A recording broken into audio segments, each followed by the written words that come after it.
Hello दोस्तों, माइस class centre के episode number 6 में आप सभी का स्वागत है। आज की वीडियो में हम लोग बात करेंगे माइस क्लास सेंटर के एपिसोड नंबर 6 के बारे में। लास्ट एपिसोड में हमने देखा था हमारा योहान मर जाता है और उसकी जितनी पावर्स होती हैं वो हमारे योजिन को मिल जाती हैं, वो भी डबल इफेक्टिवनेस के साथ। उसका यूज करके हमारा योजिन ड्रैगन को डिफीट कर देता है और उसको पता चलता है अपने भाई के सच के बारे में। आई मीन कि योहान इतना कोल्ड बिहेव क्यों कर रहा था। और उसके बाद जब वो ड्रैगन को डिफीट कर देता है तब उसको मिलती है काफी सारे रिवॉर्ड्स। उस रिवॉर्ड्स में से मिलता है उसको एक विश स्टोन, जिसका यूज करके वो टाइम में पीछे जाता है और अपनी सभी चीजों को सही करने की कोशिश करता है। तो ये था एपिसोड नंबर 5 के अंदर। तो now move on to episode number 6। Episode 6 की स्टार्टिंग में हमें दिखाया जाता है योहान को, जो कि किचन में खाना बना रहा होता है और वो योजिन से बोलता है कि खाना ऑलमोस्ट रेडी है, तो वहाँ पर बैठ जाओ। योजिन बोलता है ठीक है, बट वो काफी ज्यादा ऑकवर्ड फील कर रहा होता है क्योंकि ये वही दिन होता है जिस दिन योहान और योजिन का काफी बड़ा झगड़ा हुआ था और उसके बाद योजिन ने घर को छोड़ दिया था। हमारा योजिन काफी ज्यादा खुश होता है बिकॉज उन दोनों के बीच में जो भी मिसअंडरस्टैंडिंग होती है वो खत्म हो गई होती है और वो अपने मन में सोच रहा होता है कि मैंने ये कभी सोचा नहीं था कि हम दोनों एक साथ डिनर कर पाएंगे। योजिन अपनी स्टेटस विंडो में देखता है और अपने आप से बोलता है कि मैंने सोचा नहीं था कि मुझे एक और अवेकनिंग मिलेगी, और ये अवेकनिंग पिछली अवेकनिंग से काफी ज्यादा डिफरेंट है, जिसमें उसे एक ड्रैगन स्लेयर नाम का टाइटल मिला होता है, जिसे देखकर वो काफी ज्यादा शॉक हो जाता है बिकॉज ये टाइटल उसको इसलिए मिला था क्योंकि उसने रोचिता जैसे टियर 1 के ड्रैगन्स को डिफीट किया था। लेकिन अपने मन में सोचता है कि मुझे लगा था कि अगर टाइम को पीछे कर दिया जाए तो ड्रैगन वाली जो भी चीज हुई थी वो कभी हुई नहीं होगी, बट ऐसा नहीं हुआ होता, उसको उसकी रिवॉर्ड्स मिल रहे होते हैं। इसके बारे में जो हमारा योजन होता है काफी ज्यादा कंफ्यूज हो जाता है और उसे थोड़ा सा डाउट होने लगता है। उसके बाद योजन अपनी स्टेटस विंडो के अंदर देखता है जिसके अंदर इस टाइटल की रैंक दे रखी थी। इस टाइटल की जो रैंक होती है वो एल होती है और एल को देखकर योजन को लगता है कि इसका मतलब लेजेंडरी है और वो सोचता है कि शायद ये एस रैंक से भी ऊपर होगा। और फिर हमें ये बताया जाता है कि ये जो टाइटल है ड्रैगन स्लेयर, इसके साथ आपको 4 स्किल्स और मिलती हैं,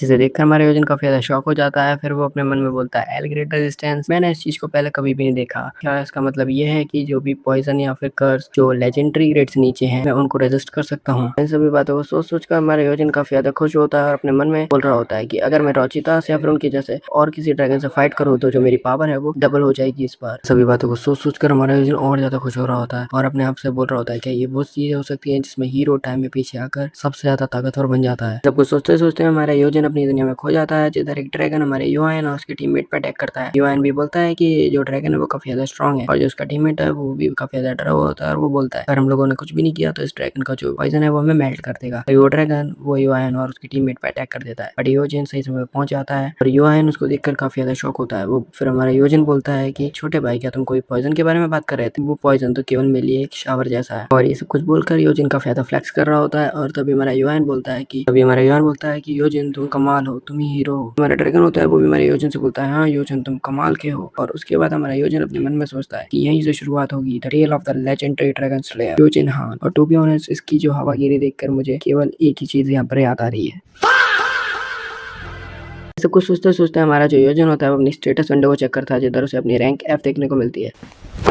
इमोशनल डैमेज जिसे देखकर हमारा योजन काफी ज्यादा दुखी हो जाता है और वो अपने आप से बोलता है कि मैं बिल्कुल भी नहीं बदला, मैं वही एक निकम्मा इंसान हूँ। और वो ये भी सोचता है कि अगर ऐसा ही चलता रहा तो मैं अपनी स्किल्स का यूज कैसे कर पाऊंगा। जिसे देखकर हमारा योहान काफी ज्यादा कंफ्यूज होता है कि योजन इतना ज्यादा ऑकवर्ड बिहेव क्यों कर रहा है, इतना अजीब सा बिहेव क्यों कर रहा है। लेकिन अपने मन में सोचता है कि मैं क्या क्या सोच बैठा था, शायद एल का मतलब एक लूजर होता है जो कि मैं शुरू से हूँ। तो हमारा योजन अपनी स्टेटस विंडो के अंदर देखता है, जिधर उसको कुछ ई रैंक की स्किल्स मिली होती है जो कि मेनली उसकी स्पीड और उसकी इंटेलिजेंस को बूस्ट करने के लिए होती है। जिन्हें देखकर हमारा योजन बोलता है कि ये जो स्किल्स हैं वो पहली जैसी ही हैं, इनमें कुछ ज्यादा चेंज नहीं है। और उसके बाद वो अपने कस्टोडियन विंडो के बारे में बात करता है, जिसके बारे में बोलता है कि जो कि अपग्रेड होकर एल रैंक की हो चुकी है। इसके साथ साथ उसे 4 स्किल्स और मिली हुई हैं। तो हमें दिखाया जाता है योजन की कस्टोडियन विंडो को, जिसके अंदर से 4 स्किल्स मिली होती हैं, बट अभी हमें फिलहाल 3 दिखाई जा रही होती है। जो पहली स्किल होती है फाइनल थैंक्स, जो कि आपको पहले से पता है। और जो दूसरी स्किल है उसका नाम है सुपर नैनी और जो तीसरी स्किल है वो is good boy slash girl. और फिर हमारा योजन बोलता है कि मैं फाइनल थैंक्स को दोबारा यूज नहीं करने वाला, बट उसकी नजर सुपर नैनी की तरफ पड़ती है और जिसके ऊपर वो क्लिक करता है तो वो जो सुपर नैनी स्किल होती है उसके बारे में हमें बताया जाता है। तो हमें बताया जाता है सुपर नैनी स्किल के बारे में, जिसके यूज करके हम लोग किसी भी टारगेट का ग्रोथ बूस्ट कर सकते हैं अगर वो हमारी कस्टडी के अंदर है। और ये जब भी होगा जब वो एक कीवर्ड को सुनेगा। और जो इस स्किल की ड्यूरेशन होती है वो 3 डेज की होती है। सबको देखने का योजन अपने मन में बोलता है कि ये जो स्किल है वो मेरी प्रीवियस कस्टोडियन स्किल जैसी ही है और वो बोलता है कि देखते हैं ये कितना ग्रोथ को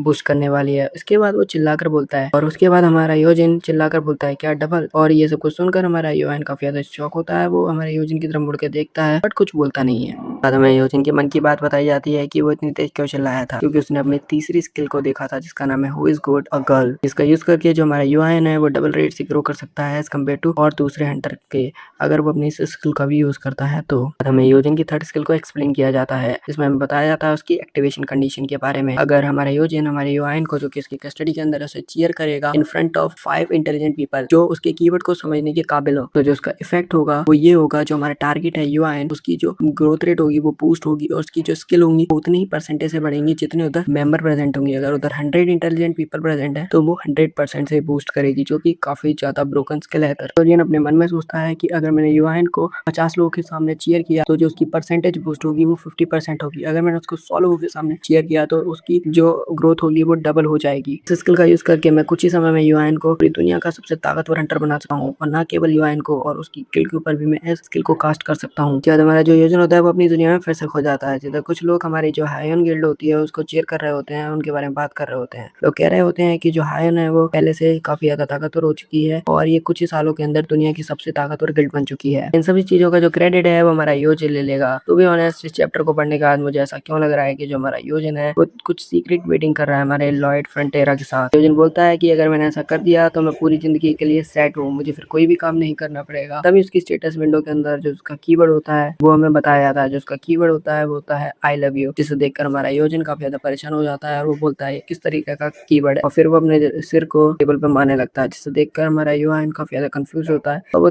उसकी तरफ देखता है कि योजिन इस तरीके की हरकतें क्यों कर रहा है। और फिर हमारे योजिन को याद आता है कि इसका जो कीवर्ड है वो चेंज हो गया था जब उसकी सेकंड अवेकनिंग हुई थी, जब उसने अपने छोटे भाई से मिलके बोला था I love you my little baby brother. योजिन सोचता है कि अगर मैंने इस स्किल का यूज किया, अगर मैं पब्लिक प्लेस में जाकर के सभी को आई लव यू बोलने लगा तो कुछ करने से पहले ही मुझे जेल हो जाएगी। हमारा योजिन काफी ज्यादा दुखी होता है और वो बोलता है कि ये स्किल्स काफी ज्यादा अच्छी हैं बट क्या फायदा अगर ये प्रैक्टिकली पॉसिबल ही नहीं है। फिर उसके बाद वो अपनी चौथी स्किल देखता है जिसका नाम होता है as the twig is bent so grows the trees. इस स्किल का मतलब है जैसे जैसे हमारी टहनियां बढ़ती हैं वैसे वैसे हमारा पेड़ बढ़ता है, और इस स्किल का यूज करके हमारा योजिन किसी भी अनअवेकन बंदे का पोटेंशियल ग्रेड देख सकता है और वो अपने कीवर्ड्स का यूज करके उसकी जो मैक्सिमम पोटेंशियल है उसको अनलीश कर सकता है। सोचता है कि ये जो स्किल है वो इतनी भी बुरी नहीं है। तब तक युआन ने खाना बना लिया होता है और वो उसे सर्व करने लगता है और वो बोलता है चलो खाना खाते हैं। तो हमारा युआन हमारे योजन से पूछता है कि क्या इतने चावल ठीक होंगे, तो फिर योजन बोलता है हाँ ये काफी है। तो हमारा युआन बोलता है कि जो फ्रिज में रखा था वो सब कुछ मैंने इन चावलों में डाल दिया है, आई होप कि सब कुछ ठीक हो। उसके बाद हमारा योजन हमारे चावल को खाता है और वो बोलता है कि काफी ज्यादा अच्छे बने हैं। तो सुनकर हमारा युआन काफी ज्यादा खुश होता है और वो बोलता है कि अगर तुम्हें और चाहिए तो मैंने और बचा कर रखे हुए हैं। योजन बोलता है कि मुझे नहीं पता था कि तुम खाना भी बना लेते हो। फिर हमारा युआन बोलता है कि हाँ प्रैक्टिस से धीरे धीरे मुझे सब कुछ बनाना आ गया। फिर हमारा योजन पूछता है कि तुम तो काफी ज्यादा अमीर हो, क्या तुम बाहर नहीं खा सकते। फिर युआन उसका जवाब देता है और वो बोलता है कि अगर मैं खाना अपने आप से बनाता हूँ तो ये ज्यादा सेफ होगा एज कम्पेयर टू बाहर के खाने में। युआन ये भी बोलता है कि आज के समय में काफी सारे एंटीडोट्स और कर्स लिफ्टिंग जैसे आइटम्स हमें बाहर देखने को मिल जाते हैं, बट ये सब चीजें हमारे पास जब नहीं थी जब ये सब चीजें पूरी स्टार्ट हुई थी। ये सुनकर हमारा योजन काफी ज्यादा शॉक हो जाता है। फिर वो हमारे युआन से पूछता है कि इसका मतलब ये है कि कुछ लोगों ने तुम्हारे खाने में पॉइजन बनाने की कोशिश की थी। तो हमारा युआन बोलता है कि हाँ कुछ लोग जेलस हैं कि एक हाई स्कूलर शो ऑफ कर रहा है। ये भी बताता है कि कुछ किड्स ने पार्टनरशिप कर लिया मेगा कॉर्पोरेशन के साथ जिससे कि उनका साइज बढ़ सके। तो हमारा युआन ये भी बताता है कि मैंने अपने आप को बेचने की जगह अपनी खुद की एक गिल्ड बनाने की सोची, और फिर वो बोलता है कि मैं सोचता हूँ कि शायद मैंने उस वक्त अपनी गिल्ड ना बनाकर कोई अच्छी सी गिल्ड को ज्वाइन कर लिया होता। हमारा युआन ये बोल ही रहा होता है तभी हमारा योजन उसके गाल को कस के पकड़ लेता है और वो उससे बोलता है कि तुमने इन सब चीजों के बारे में मुझे क्यों नहीं बताया। फिर उसके बाद हमारा युआन बोलता है कि योजन तुम मुझे इस तरीके से मत देखो, और फिर वो बोलता है कि ये जो रास्ता है मैंने अपने आप के लिए खुद चूज किया है। और फिर वो ये भी बोलता है कि मुझे एक चीज का हमेशा से रिग्रेट रहेगा। योजन पूछता है कि किस चीज का तुम्हें रिग्रेट रहेगा। इन सभी चीजों की वजह से हम दोनों काफी ज्यादा दूर हो गए थे, जैसे कि तुम्हें पता है मैं तुम्हें हमेशा से अपने आप से दूर रखने की कोशिश करता था, चाहे वो कोई सा भी समय हो मैं तुम्हें अपने आप से दूर रखने की कोशिश की है। इसलिए मैं हमेशा ऐसा बर्ताव करता था कि हम कुछ ज्यादा क्लोज नहीं है जिससे कि वो लोग तुम्हें एक्सप्लॉइट ना करें। योहान की सब बातें सुनकर मेरा योजन काफी ज्यादा गुस्सा होता है और उसे चिल्लाकर पूछता है कि तुम मुझे ये सब चीजों के बारे में नहीं बता सकते थे। योहान ये सुनकर बोलता है कि मुझे लगा ये सब चीजें तुम्हारे लिए बर्डन साबित होंगी और शायद तुम मुझे नहीं समझ पाओगे, पर मैं गलत था। तुम मुझे आज भी उतना ही प्यार करते हो जितना पहले करते थे, और साथ साथ तुमने मुझे सॉरी भी कहा और तुमने मुझे ये भी बताया कि तुम मुझसे बहुत प्यार करते हो। जब हमारा योहान बोलता है मैं तुम्हें काफी ज्यादा अप्रिशिएट करता हूँ, स्पेशली जब मैंने तुमसे इतने बुरे तरीके से बिहेव किया। और योहान की ये सब बातें सुनकर हमारा यो काफी ज्यादा इमोशनल हो जाता है और काफी ज्यादा खुश भी है। और वो बोलता है कि तुम्हें इन सब चीजों के बारे में बात नहीं करनी चाहिए, इससे मुझे काफी ज्यादा बुरा लगता है कि तुम्हें इन सब चीजों से से गुजरना पड़ा और वो फिर अपने छोटे भाई से बोलता है कि तुम आओ, खाओ और खाओ। और उसके बाद हमारा योहान बोलता है थैंक यू। उसके बाद हमारा योजिन बोलता है कि मैं काफी ज्यादा खुश हूँ कि मैं टाइम में पीछे आ पाया और ये मेरी जिंदगी का सबसे अच्छा डिसीजन था। ये सब कुछ सोच ही रहा होता है, तभी योहान के मोबाइल में मैसेज आता है और वो बोलता है कि मुझे काम पे वापस जाना पड़ेगा। मैं काम पे